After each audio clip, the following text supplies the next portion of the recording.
Morning, guys. I'm right here at Hanjin. Can somebody please tell me why they lose containers right here? Today's the second day in a row that I go pick up my container. I'm in my location waiting to get loaded, and then they tell me, sorry, your container's not here.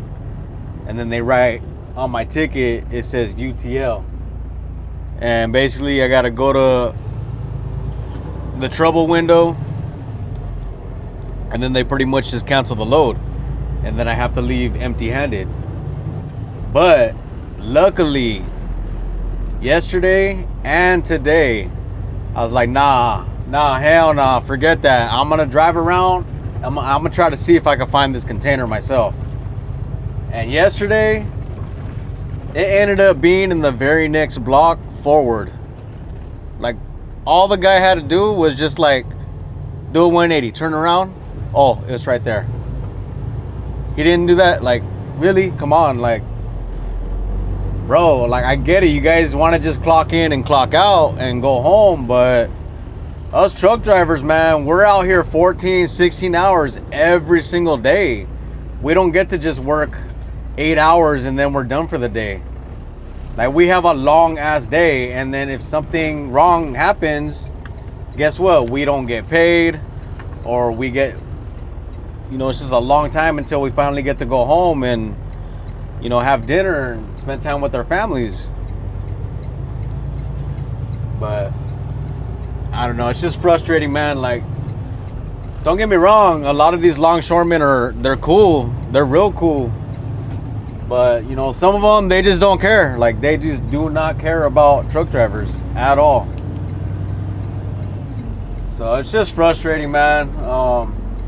You know, that the things that we got to deal with as drivers, you know, we got to deal with long wait times, long lines. A lot of these longshoremen will just drag their feet and not care about, like, our time. Like, I get it, you know, they've earned their spot right here at the ports. It's union. They got their seniority. You know, all respect given to them. You know, I don't mean any disrespect to any longshoremen. And like I said, some of them are really, really cool. But just others, man, like, they just do not give a damn about drivers. They speak to us so disrespectfully, like we're homeless people, like we're just scum of the earth. Like, they just talk down to us sometimes, and it just it makes me sick, man. But today, same thing, except the container wasn't in the very next block forward. And today it was kind of easy to find it, because a lot of the locations are kind of like half full, like empty. They're not stacked up all high. They're like maybe like a single container on the ground, or like maybe 2 or 3 stacked high, and then gaps in between, so you're able to see like a lot of the containers. But today it wasn't in the very next location. I had to drive all the way up to the next block. My container was supposed to be in C560, and I ended up finding it all the way in C676, which I thought, okay, maybe it's gonna be 650, like opposite. Instead of 560, it'll be in 650. And no, I wasn't there. So I kept driving, and I was just like scanning, looking at all these containers. Like, come on, God, please help me find my container. And then I see it, and I see 3 containers stacked up, and it's the middle one. And I'm like, oh, that looks familiar. Like, it looks like it could be mine. As I get closer and closer, I see TGB, okay, 286. And I look at the rest of the numbers. Hell yeah, I found my freaking container. So I didn't have to go to the trouble window and cancel my load. I'm able to, boom, take my load out and deliver. But yeah, man, that's some things that we got to deal with as port drivers right here at the port. Is sometimes they lose your container, and it's like they don't even care. And that makes me curious, like, well, what happens with the customer that ordered the container, you know? Like, who knows where it came from? It could have came from China, Japan, India, you know, Europe, Australia, where else? Freaking the Middle East. Like, there's no telling where that container could have come from. But just imagine, like, waiting a whole 30 days for your container to get to the port, and now you got to wait for an appointment, and now you got to wait for a truck driver to pick it up, and then now finally bring it to your warehouse. But then, like, for instances like today, the driver gets to the port and then they tell him, sorry, we can't find your container. Like, what the hell's going on through the shipper's mind that ordered the container? Like, they gotta be freaking pissed. Like, really? Like, we're paying all this money and then you guys are charging us all these storage fees and blah, blah, blah, whatever. I'm not sure how much goes into, like, all the ins and outs between, like, the shipper and the ports. But I know they gotta pay fees. They gotta pay, like, storage fees and all kinds of stuff. So, like, I wonder what happens when a container gets lost like that.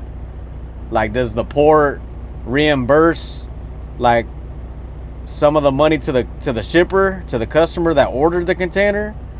Like, I'm just, that's way above my pay grade, but I'm just wondering, like, damn, like, what the hell happens? Because if I was like a manager or even the CEO or the owner of the company that's ordering the container, like, I'll be like, oh, hell no, I'm gonna go over there to that port. I'm gonna look through every aisle and find that shit myself, bro. Like, oh, hell no. Because just imagine a full loaded container. Like, let's say if it's like TVs or freaking iPhones or I don't know what, Gucci bags. I don't know what else could be in the containers, but like, just imagine it could be like anywhere from 100,000 to like $1 million worth of product. And for them to just go and lose a container like that, like, that's just freaking, that's crazy.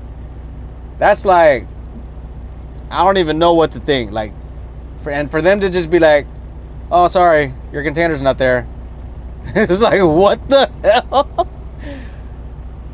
Oh, man. But I even asked when I found my container right now, a clerk came up to me because the machine came, you know, and the machine's just sitting there. It's not moving, obviously, because, you know, they have a sensor on the machine that pretty much reads the RFID that's on my mirror, and then it sees my license plate number, it sees the container that I'm supposed to be picking up, and it probably sees my location where my container's supposed to be, and the operator's probably looking at it like, okay, well, he's in the wrong spot, so, but maybe he found his container, so I'm just gonna wait for the yard clerk to come over here, check his ticket, and then physically check, okay, is it here? All right, cool, yeah, it's here. Well, anyways, when the clerk finally came, I gave him the ticket, and I was like, hey, man, I almost left empty-handed, bro. And he was like, really? And I was like, yeah, at the location that it was supposed to be at C560, it wasn't there. And luckily, I didn't wait around for them to tell me. Like, I could just physically see, because there was only 3 containers in my location. And I was able to, like, pull up enough to where I could see back. Okay, cool. Well, not cool, but my container's not here. Like, damn. And then I was able to flag another clerk down. And then I asked him, like, hey, man, I don't see my container. You know, let me know. And then he drives around, looks at, like, a bunch of other locations. And then he comes back. He writes UTL on there. He's like, sorry, man. It's not here, bro. And I'm like, ah.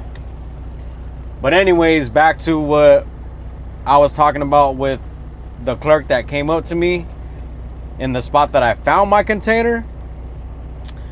I told him, like, yeah, I almost left empty-handed, but luckily, you know, I drove around and I just drove really slow. And then next thing I know, I found this container, bro, and I asked him, like, what's going on, man? Like, are people not paying attention? Like, how do you guys lose containers? I don't understand that.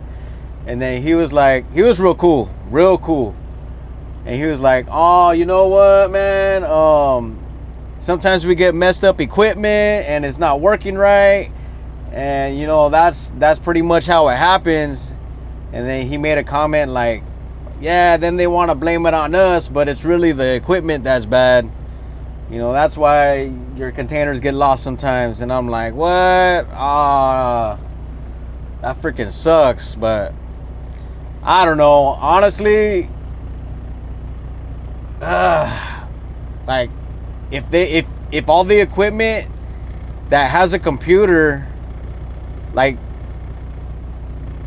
well, put it this way, from what I see, all my experience right here at the ports is how it works is the crane unloads the ship one container at a time. It gets loaded onto a yard truck, and then the yard truck has his computer, or his or her, whatever, takes it to the yard location where it's supposed to go.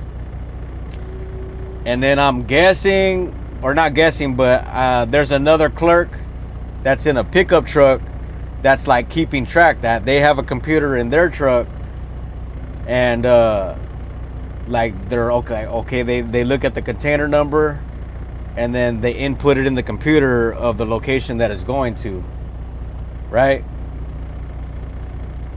So that's manually being done, right? So if anything, it would be on that clerk that's first inputting right after it came off the ship and then transported to the location. They're the ones inputting manually, I think. I mean, there's nothing to scan, so yeah, it has to be manually inputted in the computer. So in this situation, it was supposed to be in C560, and I ended up finding it at C675. So I don't know what the hell. Like, if I'm that yard clerk that's inputting that location of the container that just got taken off the ship, like, how do you mix up C560 for C670? What did I say? C676 or something like that. Like, that's way off. That I could understand if it was C650 and it's supposed to be in C560. Like, those numbers are very similar, but way totally different, like a whole 100 numbers off. But to be C676 or what? No, C767 or something like that. Like, how do you get, how, like, oh, bro. And for this to happen to me 2 days in a row is just, it's insane, man. But honestly, I ain't even that mad because I got my container, so I'm not losing money right now. I could exit, take the container, and then go deliver. But anyway, sorry about the long video. I know it was like kind of a rant right now, but yeah, it just that's some things that we got to go through as Long Beach port drivers. But hey, anybody that's watching this, if you work at the ports, whether you're a truck driver or a port worker, let me know what are your thoughts, all right? But anyways, if you made it to the end, I appreciate you watching. Go ahead, give me a like, subscribe, all that good stuff. And stay safe out there. All right, have a blessed one.